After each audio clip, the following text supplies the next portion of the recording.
What kind of stupid girl can't even take a simple drink order? Khalil al-Rashid slams his water glass down, ice cubes scattering across the white tablecloth.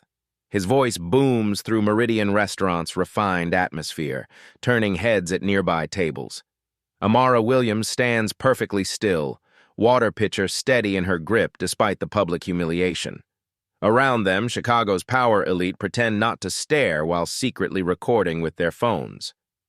"I asked for sparkling water 10 minutes ago," Khalil continues, his Lebanese accent thick with rage. Then he turns to his associates, switching to Arabic with a cruel smirk. This stupid black girl probably can't even read the menu. His business partners shift uncomfortably, glancing around the restaurant nervously. But Amara doesn't flinch. Instead, something deadly calm settles over her face, something that suggests this Arab CEO just signed his own professional death warrant. The word stupid echoes in both languages, but only one person at this table understands them both. Have you ever watched someone destroy their entire empire with pure arrogance? The silence that follows is deafening. Khalil's cruel laughter dies in his throat as Amara Williams straightens her shoulders. Every conversation in the restaurant seems to pause, as if the universe itself is holding its breath. Then she speaks. "Sir, I apologize if I seem stupid to you, but I'm confident I can understand the menu and your order perfectly." Her voice is calm, measured, but she's speaking in flawless Arabic. Khalil's coffee cup freezes halfway to his lips. His face drains of color as the words register. Perfect Lebanese dialect. No accent, no hesitation. "Would you prefer I continue in Lebanese, Arabic, Egyptian, or perhaps Moroccan?" Amara continues, switching effortlessly between dialects. "I noticed your accent suggests Lebanese heritage." The water glass slips from Khalil's fingers, crashing to the floor. Crystal shards scatter across Italian marble as his associates sit frozen, mouths agape. I didn't..." Khalil stammers in English, his confident demeanor crumbling like a house of cards. But Amara isn't finished. She leans slightly forward, her voice dropping to a whisper that somehow carries across the now silent restaurant. "And for future reference, calling someone stupid in Arabic doesn't make you clever. It just makes you predictable." A businessman at the next table drops his fork. Someone's phone clatters to the floor. The entire restaurant has become an audience to this impossible moment. Derek Morrison, the restaurant manager, appears as if summoned by the electric tension in the air. His eyes dart between Khalil's pale face and Amara's serene expression. "Is everything all right here?" Derek asks, though he can clearly sense the power dynamic has shifted entirely. Khalil attempts damage control, his voice barely above a whisper. I didn't realize you spoke 7 languages fluently," Amara replies smoothly, switching back to English. 12 conversationally. Now, about that sparkling water? The Lebanese CEO who moments ago commanded the room now looks smaller, diminished. His associates avoid eye contact, suddenly fascinated by their napkins. Derek's eyebrows rise almost to his hairline. Something extraordinary just happened, and he's the only one who seems to understand its significance. Derek Morrison pulls Amara aside 30 minutes later, after Khalil's table has hastily departed with barely a word and an awkwardly small tip. The restaurant's lunch rush continues around them, but Derek's mind is racing. "How many languages do you actually speak?" he asks, genuinely curious. Amara wipes down her hands with a dish towel, considering her answer. "Fluently? 7? Conversationally? Maybe 12 on a good day." Derek blinks. 12 languages, and you're waiting tables." "Student loans don't pay themselves," she replies with a shrug that doesn't quite hide the pain behind her eyes. To prove her point, she demonstrates. A Russian businessman at table 6 is struggling with the English menu, gesturing helplessly at his colleagues. Amara approaches and switches to fluent Russian, explaining the daily specials with ease. The man's face lights up with relief and gratitude. "My grandmother always said languages are bridges," Amara explains when she returns. "You can cross into anyone's world if you know how to speak to their heart." Derek watches her in action throughout the afternoon. When a group of lost Japanese tourists wander in asking for directions, Amara gives them detailed guidance in perfect Japanese. They bow gratefully, taking selfies with her before leaving. An elderly Italian man dining alone looks homesick until Amara stops by his table. Within minutes, she's chatting with him about his hometown of Florence in rapid Italian. Tears glisten in his eyes as he describes the old country to someone who truly understands. "Where did you learn all this?" Derek asks during a quiet moment. Amara's smile turns wistful. PhD in Applied Linguistics from Northwestern. Dissertation on cross-cultural communication in business settings. Derek nearly chokes on his coffee. "You have a doctorate in linguistics. Turns out that doesn't guarantee you a job," she says, touching the name tag that simply reads Server #7, especially when you graduate during an economic downturn and your field is competitive. Derek's mind starts connecting dots he never saw before. Morrison's restaurant group has been hemorrhaging money on failed international expansion attempts, cultural misunderstandings, lost contracts, expensive consultants who promise the world and deliver confusion. "We've been trying to expand internationally for 2 years," he says slowly. "Hired 3 different consulting firms, spent nearly $500,000, and we're still getting nowhere because we can't navigate the cultural barriers." Amara nods knowingly. "Most consultants understand business or culture, rarely both, and almost never from the ground up." A light bulb goes off in Derek's head. He pulls out his phone and starts scrolling through social media. Already, videos of Amara's confrontation with Khalil are gaining traction. #Servant Genius is trending locally on TikTok. "The internet is going crazy about what happened earlier," he tells her, showing her the screen. "People are calling you a hidden genius and demanding to know your story." Amara glances at the phone, uncomfortable with the attention. "I just defended myself. Nothing special about that." "Nothing special?" Derek stares at her in disbelief. You just linguistically destroyed a Fortune 500 CEO in front of half of Chicago's business elite, in his own language, while maintaining perfect professional composure." As if on cue, his phone buzzes with a text from Regional Director Sarah Lane. "Need to talk about the viral video from your restaurant. Call me ASAP." Derek looks at Amara, then at his phone, then back at Amara. An idea is forming in his mind. An impossible, brilliant, potentially career-changing idea. "What if I told you there was another way?" he says carefully. "What if instead of waiting for the academic world to recognize your value, we created our own opportunity?" Before Amara can respond, Derek's phone rings. Sarah Lane's name flashes on the screen. He glances at Amara one more time, then answers with determination in his voice. "Sarah? Yes, I saw the video. Actually, I think this might be exactly what we've been looking for." That evening, as Amara walks through her small apartment, she passes the framed photo that started it all. 8-year-old Amara sits beside her grandmother in the Chicago Public Library, both heads bent over a French children's book. "Grand-mère always spoke French Creole at home," Amara remembers, touching the glass gently. "She'd traveled a lot for work," she said, always talking about diplomatic protocols and international meetings like they were normal dinner conversations. The memory floods back vividly. Young Amara finds a shoebox of old photographs hidden in her grandmother's closet. Formal pictures of an elegant woman shaking hands with world leaders, standing in front of United Nations flags, wearing diplomatic badges. When confronted, her grandmother had quickly put them away. "That was a long time ago, chérie. A different life." But the seed was planted. Languages became Amara's superpower, her way of connecting with a world that often felt closed off to a black girl from Chicago's South Side. While other kids played video games, Amara haunted the library's international section. She taught herself Spanish from telenovelas, Japanese from anime, Arabic from cultural center classes. Each new language felt like discovering a secret door to someone else's soul. Her parents worked double shifts, her mother as a hospital aide, her father driving trucks to keep food on the table. Language schools were a luxury they couldn't afford, but determination was free. "You have a gift, baby," her mother would say, listening to Amara practice Mandarin with Chinese takeout delivery drivers. "Don't let anyone tell you differently." The full scholarship to Northwestern felt like vindication.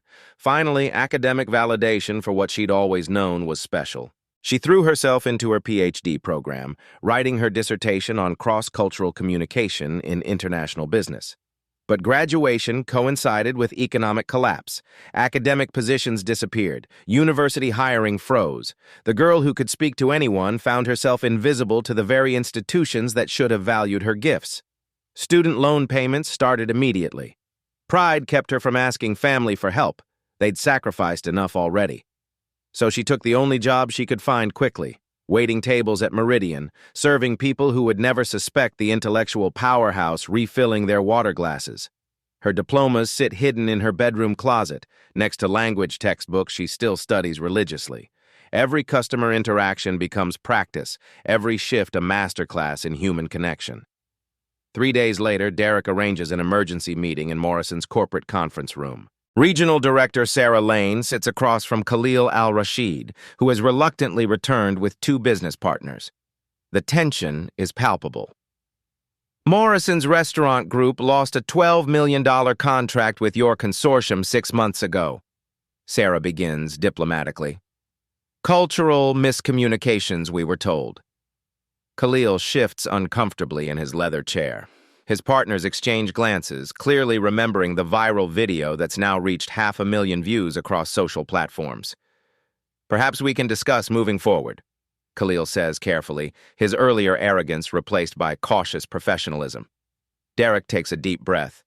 I'd like Amara to join our business discussion. The room falls silent. Khalil's face tightens, but he can't object without appearing even more foolish than he already does online. When Amara enters wearing a borrowed business suit, the dynamic shifts immediately. She's no longer the waitress they can dismiss. She's a professional with something to prove. Gentlemen, she begins in perfect Arabic, addressing Khalil's partners directly. I understand there were concerns about cultural sensitivity in the previous contract negotiations. Khalil's business partner, Ahmad, leans forward with surprise. You speak Arabic beautifully. Where did you study? Self-taught, starting with community classes in Chicago, Amara replies smoothly. I've been studying Middle Eastern business culture for my doctoral research. Khalil tests her with deliberately complex business terminology, trying to catch her off guard. What about the concept of wasta in our business relationships? Without hesitation, Amara explains not just the translation, but the cultural context, how relationship building and personal connections drive Middle Eastern business decisions. She discusses Islamic banking principles, explains why certain meeting times conflict with prayer schedules, and demonstrates understanding of hierarchical respect protocols. Ahmad turns to Khalil with barely concealed amazement. Why didn't our previous consultants understand any of this? Amara seizes the opportunity. Most consulting firms understand business or culture, rarely both. They certainly don't understand how American corporate culture can accidentally signal disrespect to international partners. She pulls out her tablet, showing a presentation she'd prepared overnight. For instance, your previous meeting location, a restaurant serving alcohol prominently, immediately created discomfort for observant Muslim partners. The seating arrangement ignored traditional hierarchy, and the rushed timeline disregarded relationship-building practices essential to trust.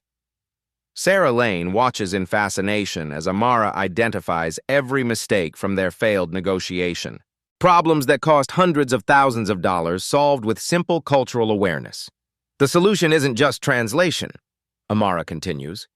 It's a cultural translation. Understanding not just what people say, but what they mean within their cultural framework. Khalil's second partner, Farid, addresses her directly in Arabic. What would you recommend for restructuring our partnership approach? For the next hour, Amara facilitates a conversation that previous expensive consultants couldn't achieve in months. She explains American business motivations to the Arab partners and Middle Eastern relationship expectations to the Morrison's team. When she places her hand over her heart while speaking, a traditional gesture of sincerity, Ahmad visibly relaxes. By meeting's end of the meeting, handshakes are exchanged, phone numbers traded, a preliminary agreement to restart negotiations within the month. After Khalil's group leaves, Sarah Lane turns to Derek with undisguised admiration. In 15 years of corporate consulting, I've never seen cultural barriers dissolved that effectively. Derek grins. Should we discuss Amara's promotion? Outside, social media explodes again. Someone live-stream portions of the meeting. #cultural genius starts trending nationally. But the real victory isn't online recognition. It's watching Amara realize her gifts finally have a stage worthy of her talent. The boardroom erupts the moment Amara leaves. "We cannot put a waitress in charge of million-dollar international deals." VP of Operations Jim Bradley slams his hand on the mahogany table. "This is insanity." Sarah Lane maintains her composure, but Derek can see other executives nodding in agreement. The viral video success means nothing to them, only liability and risk. "Is she really qualified for this level of responsibility?" asks CFO Margaret Torres, scrolling through her tablet. "Her resume shows 8 months of food service. That's it." "Where did she even come from?" Bradley continues. "We can't just promote people because of diversity quotas or social media attention." The whispered conversations follow Amara through Morrison's corporate offices over the next week. Colleagues who once treated her as invisible now watch her every move with suspicious eyes. "She's probably exaggerating her language skills," someone mutters near the coffee machine as Amara passes. Google Translate makes anyone look smart these days. In the break room, conversations stop when she enters. Emails chains circulate, questioning her credentials. An anonymous corporate blog post appears overnight titled, "Affirmative Action Gone Too Far, When Restaurants Become Social Experiments." The emotional toll cuts deeper than any insult. Amara finds herself second-guessing every word, every decision. Maybe they're right. Maybe she doesn't belong in these boardrooms and strategy sessions. But then Derek receives an unexpected phone call. "I need to tell you something," Khalil says quietly, his voice lacking its usual commanding tone. "About the other day. About how I treated your employee." Derek listens as Khalil explains what he's never told anyone in Chicago's business community, that 15 years ago he was washing dishes in a Lebanese restaurant, sending money home to support his family, dreaming of someday owning his own business. "I saw myself in her," Khalil admits, "a young person with more intelligence than opportunity. And it terrified me, because if she could rise above her circumstances, what excuse did I have for my behavior?" When Derek shares this revelation with Sarah Lane, they realize they're witnessing something larger than a simple promotion dispute. They're watching systemic bias play out in real time. Meanwhile, the social media backlash intensifies. Online trolls question Amara's authenticity. Comments flood in, calling her an affirmative action hire and demanding proof of her abilities. But something unexpected happens. The international community rallies.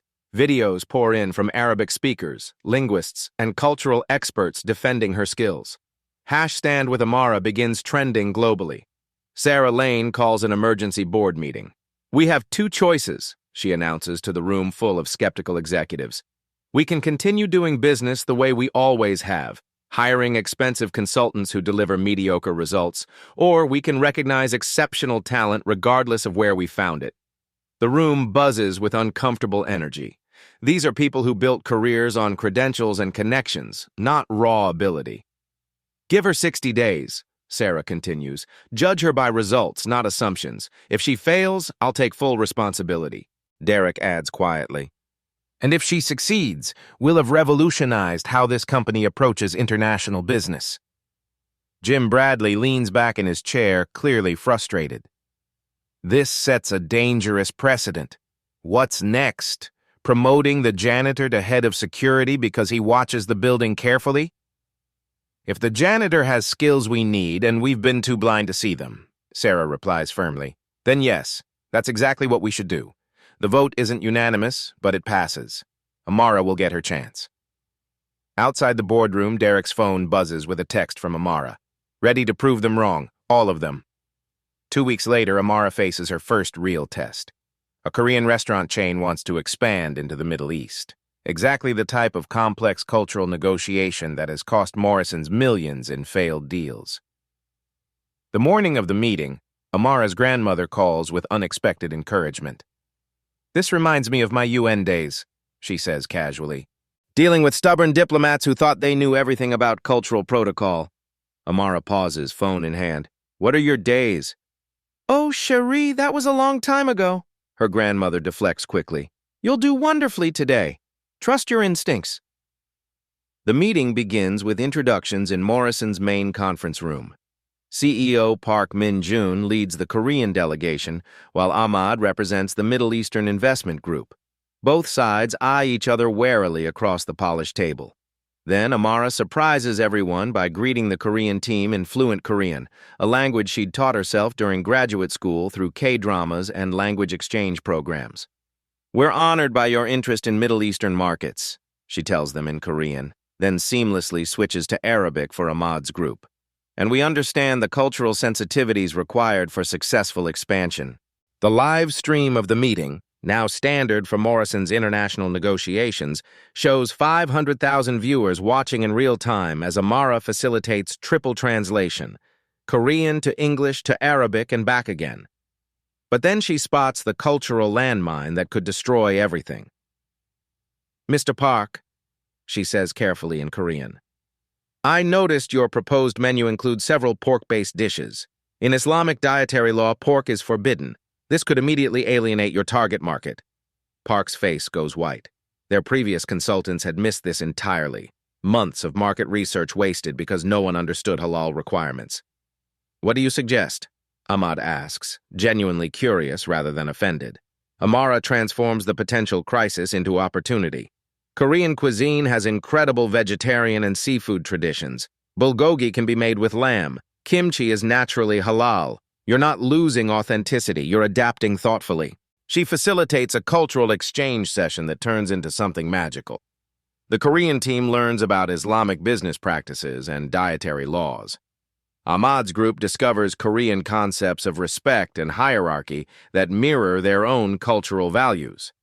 When Amara arranges for the hotel kitchen to prepare fusion dishes demonstrating halal Korean cuisine, both sides taste possibilities they never imagined. "This is remarkable," Ahmad tells the room in Arabic, then switches to English for the Korean team. "You've created a bridge between our worlds."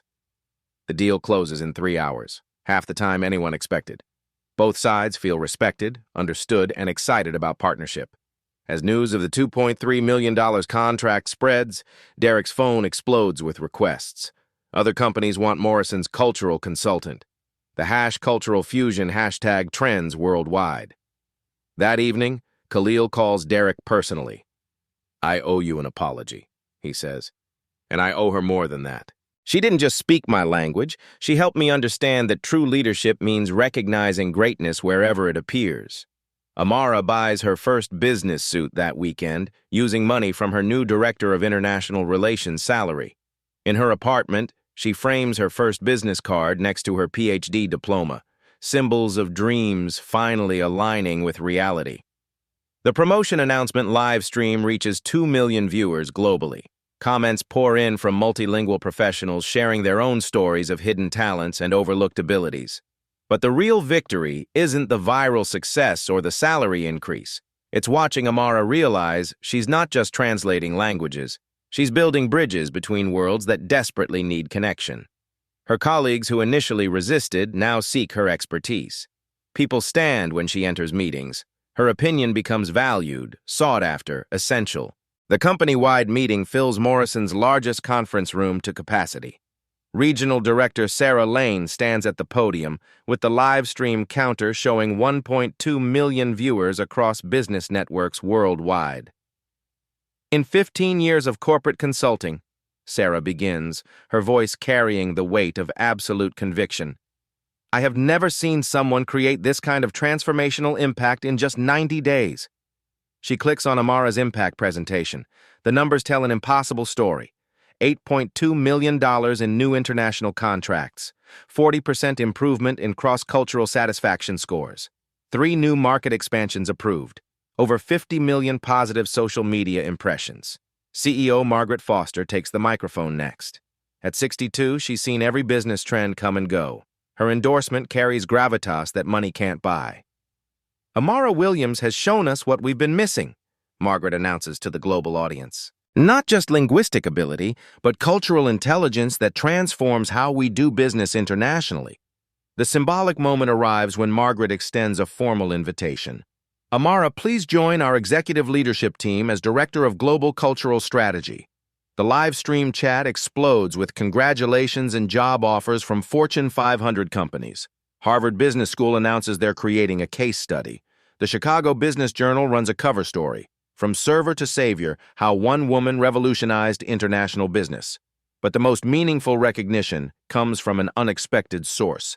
Derek receives a call that afternoon from Khalil al-Rashid, speaking with newfound humility.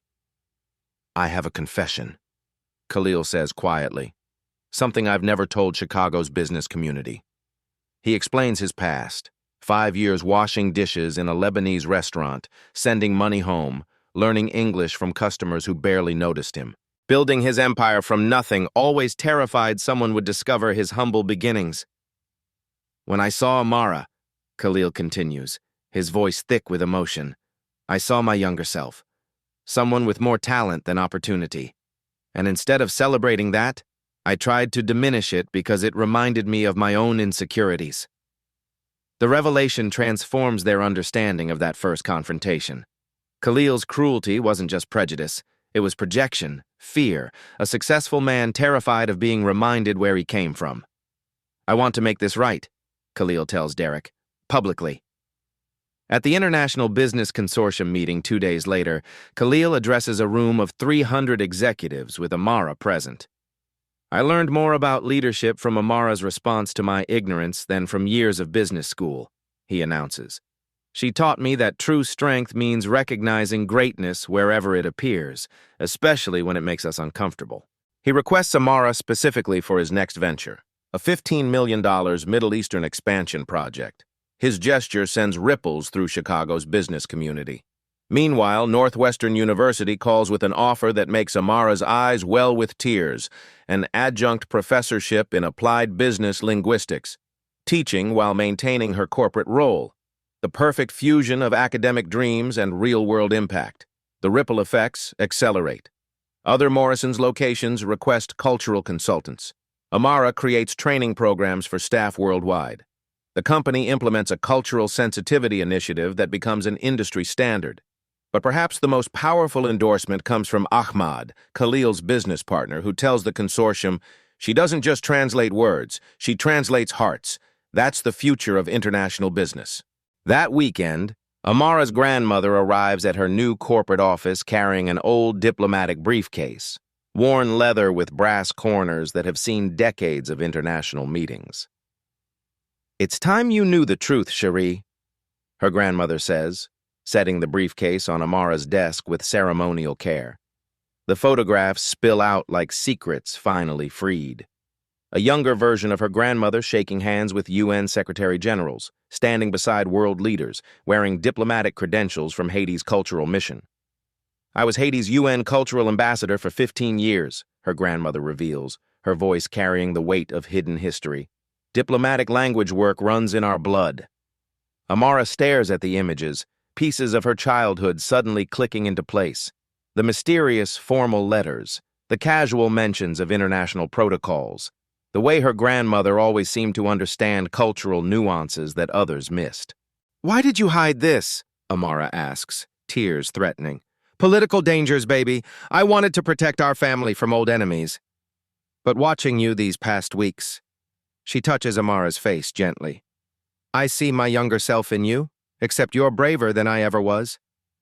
Her grandmother opens the briefcase's inner compartment, revealing a diplomatic pen set, sterling silver with UN insignia. "These belong to my mentor. Now they belong to you." The emotional moment is interrupted by a knock. Layla Hassan, a 19-year-old Arab-American server, peers nervously through the door. "Miss Williams, I'm sorry to bother you, but could I ask you something?"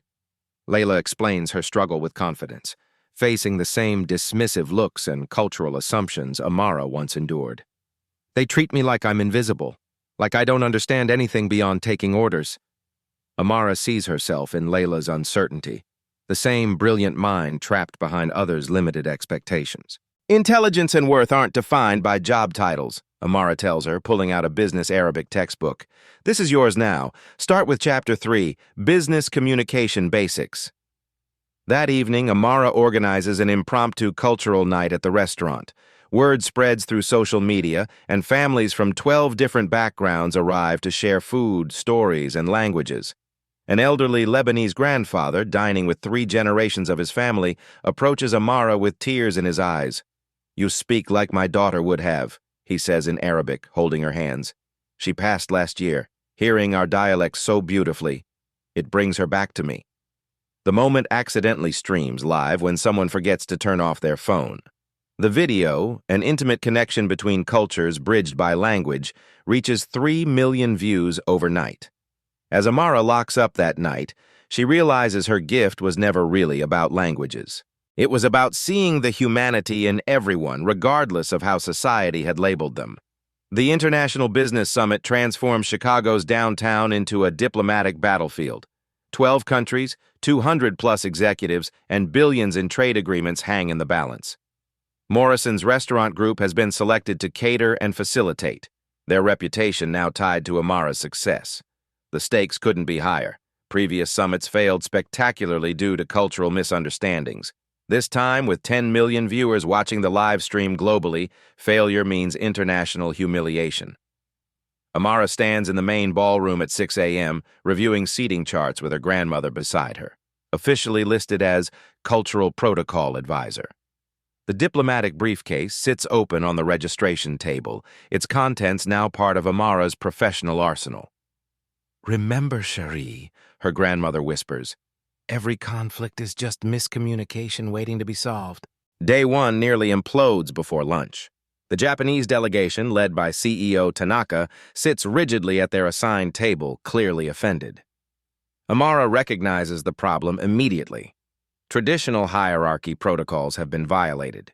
The seating arrangement places junior executives higher than senior ones, a grave insult in Japanese business culture. "Mr. Tanaka," Amara approaches in fluent Japanese, "please accept our sincere apologies. The seating error was unintentional disrespect." Within 20 minutes, she rearranges the entire ballroom. The Japanese executives visibly relax as proper hierarchy is restored. Crisis averted, but the live stream chat explodes with comments about the near disaster. Day 2 brings worse problems. German automotive executives and Brazilian manufacturing partners reach a complete deadlock. Both sides use technical jargon that creates false barriers. They're actually agreeing, but using different business terminology. "Gentlemen," Amara interrupts the heated exchange, switching between German and Portuguese, "you're both describing the same quality standards with different frameworks. Let me show you." She facilitates a live translation session that reveals their common ground. The Brazilian team's flexible adaptation means exactly what the Germans call systematic optimization. Within an hour, they're shaking hands over contract terms, but the real test comes on day 3. Marcus Wellington, a consultant hired by Morrison's competitor, stands to address the full assembly. His goal is clear: destroy Amara's credibility in front of the global audience. "Ladies and gentlemen," Marcus announces with condescending authority, "we're trusting international relations worth hundreds of millions to someone whose primary qualification 6 months ago was refilling water glasses." The attack lands like a physical blow. Murmurs ripple through the assembly. The livestream chat turns toxic with comments questioning Amara's legitimacy. "Are we really comfortable," Marcus continues, "building business relationships through someone who learned languages from YouTube videos and cultural centers?" The room falls silent. This is the moment every executive fears: public humiliation that destroys careers instantly. But Amara doesn't defend herself with words. Instead, she demonstrates her value.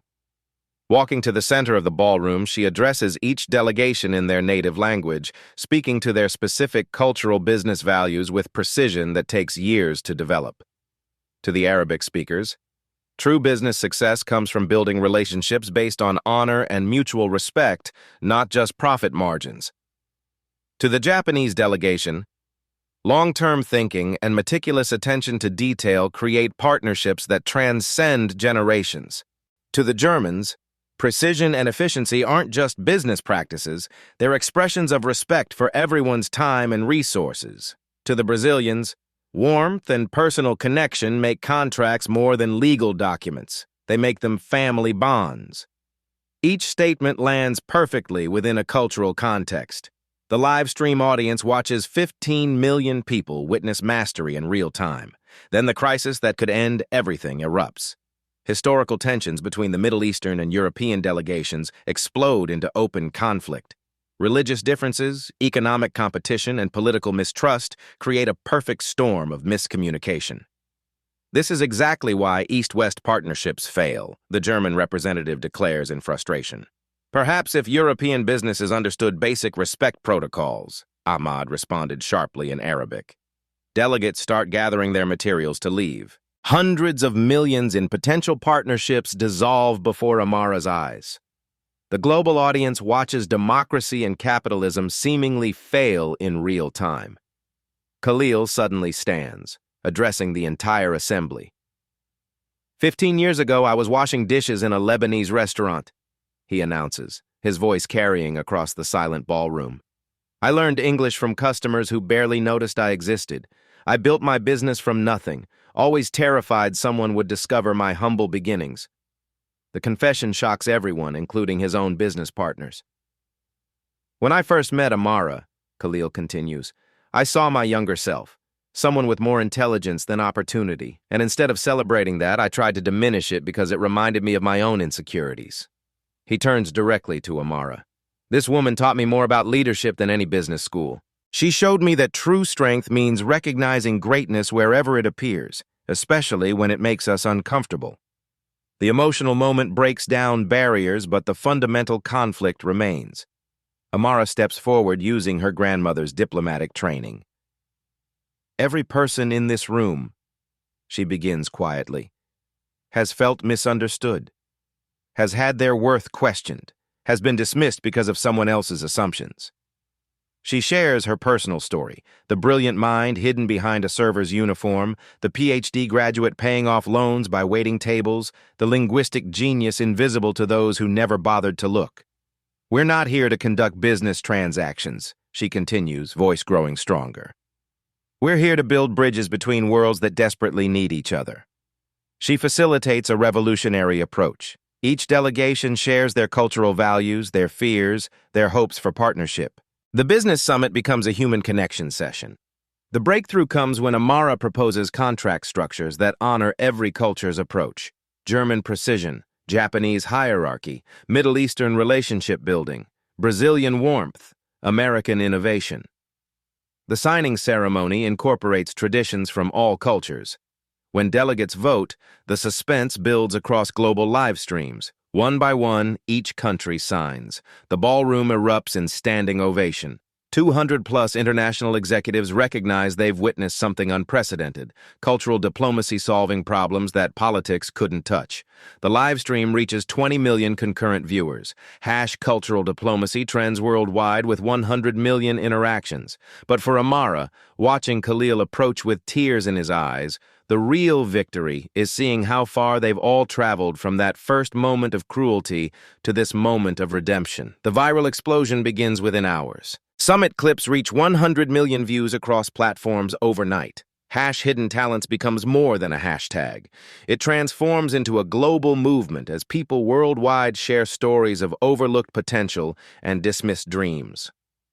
3 weeks later, the Chicago International Business Council hosts a ceremony that fills the Palmer House ballroom to capacity. 5 million viewers tune into the live stream as Amara receives the Cultural Bridge Builder of the Year award, the same hotel where, ironically, she once faced discrimination at a business dinner.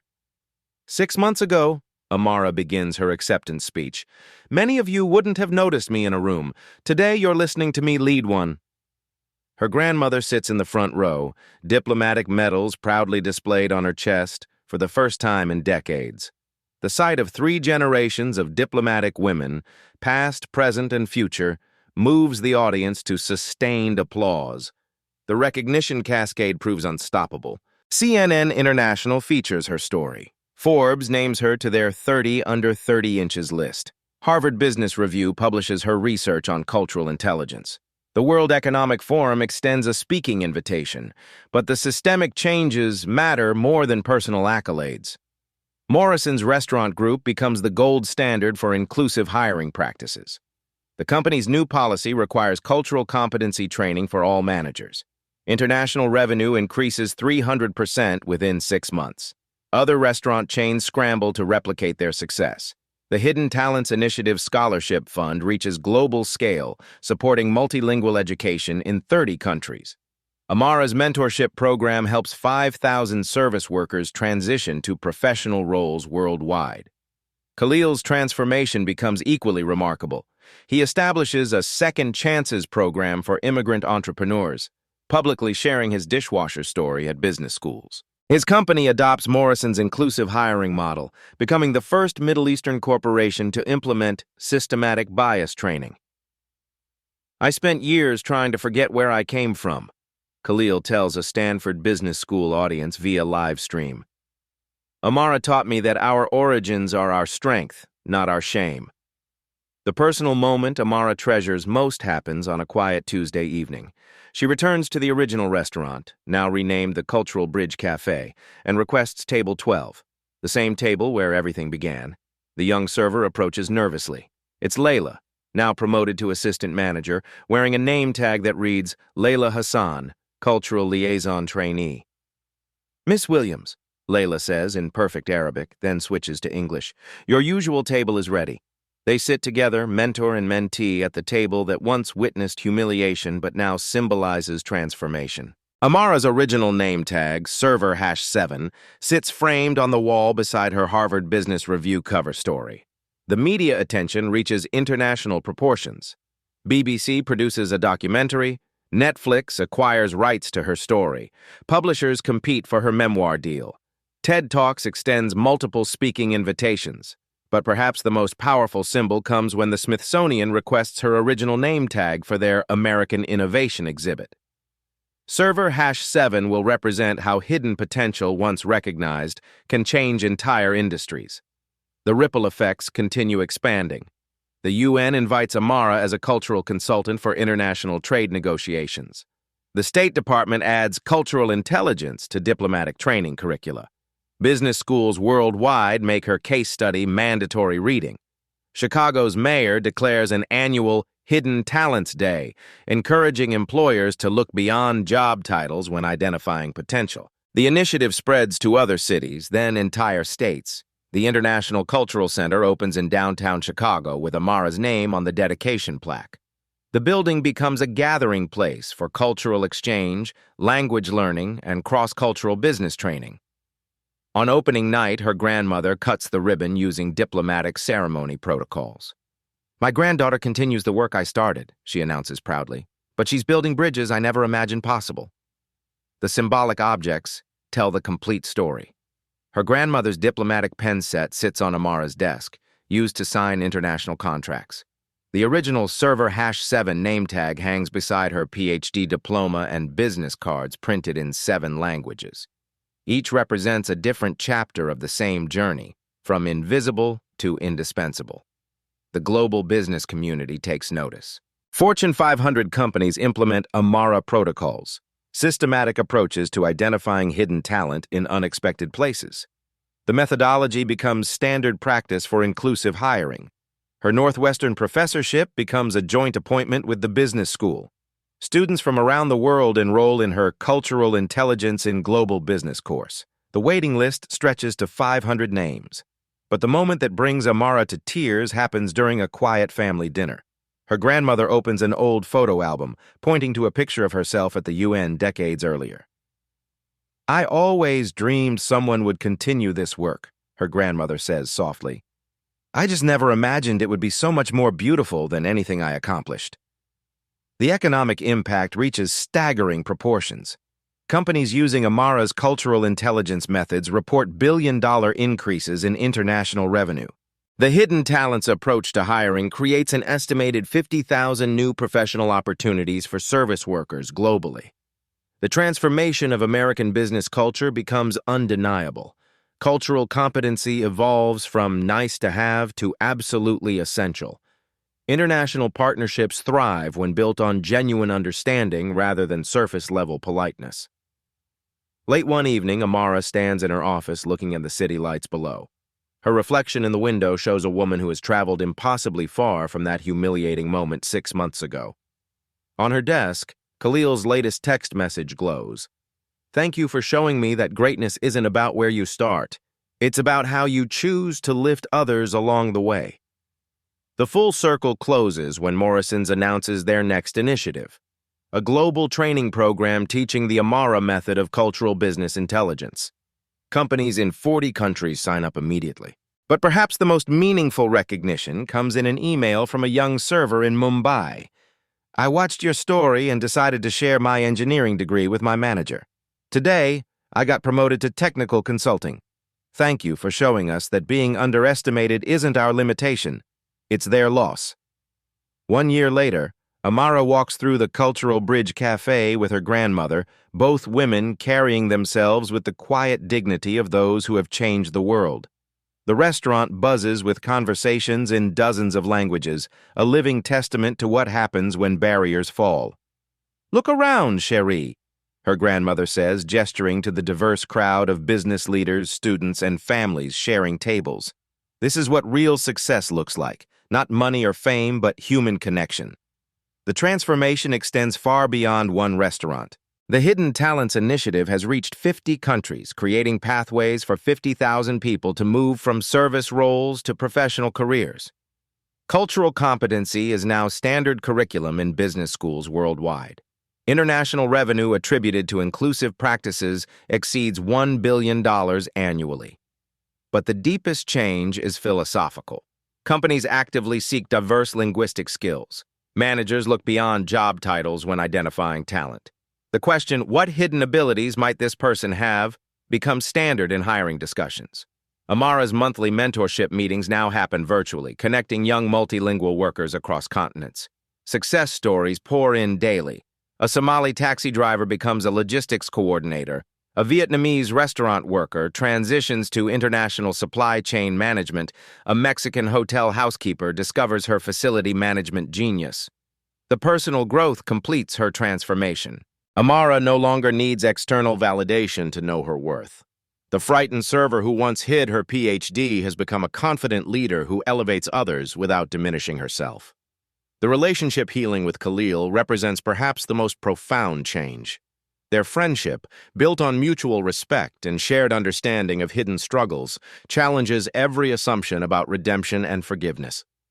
Standing before the live stream camera for her monthly Cultural Connection broadcast, Amara addresses her global audience with the same directness that first captured the world's attention. How many Amaras work in your office? She asks the 10 million viewers watching across 6 continents. Serve your coffee, clean your buildings, drive your transportation. What hidden talents are you overlooking every single day? The questions land with intended impact.